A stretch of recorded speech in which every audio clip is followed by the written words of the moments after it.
We got Prime, boys. We got Prime, boys. We got Prime. We got Glowberry Prime. I'm so excited to do a brutally honest review of Glowberry Prime. You're not gonna believe how I got my hands on these. Stay tuned for next week's video. We'll see exactly how we got Glowberry Prime. It was insane. I almost had to shave my head. You'll see in the next video. Now, let's go ahead and give us a taste test. Starting this off with a crack. Oh, it's tight. Guys, I also want to say I'm filming this at midnight. Oh my God, I'm wasting it. I'm filming this at midnight. You don't understand how excited I am to try this. So, Glowberry Prime, the bottle literally glows and everything. It's so dope. Stay tuned for a lot of shorts we're gonna make with this.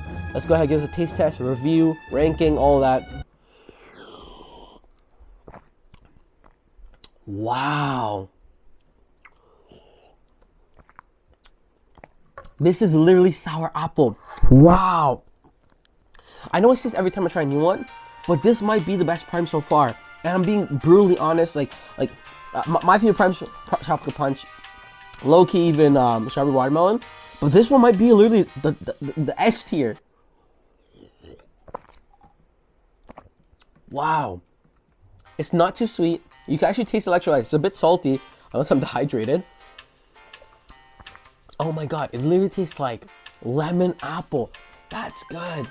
Not lemon apple, sour apple. Man, if I'm giving this an honest ranking, I'd give this a 9 out of 10. I really want to see 10 out of 10, but I feel like that'd be extremely biased. This is probably the best Prime they released so far. Wow, I'm literally lost for words. It's so good. It literally tastes like sour apple. What is this? So Prime is developed, so same writing. In the ingredients, it says coconut water. It doesn't really say what the flavor is, but it's safe to say it tastes like sour apple. No, can't even sugarcoat this. It's literally sour apple. It tastes delicious. This is not even refrigerated. When this is refrigerated, it might be a solid 10 out of 10. This is definitely the best flavor of Prime. I guess the video doesn't want it to be anything longer than this, but it's insane. If you get your hands on it, definitely give this a try and let me know what you think. I'm trying to get my hands on a case of a case of this, guys, and when I do get a case, I am going to do a giveaway. So make sure you smash the subscribe button and stay tuned for that. And that pretty much wraps us up.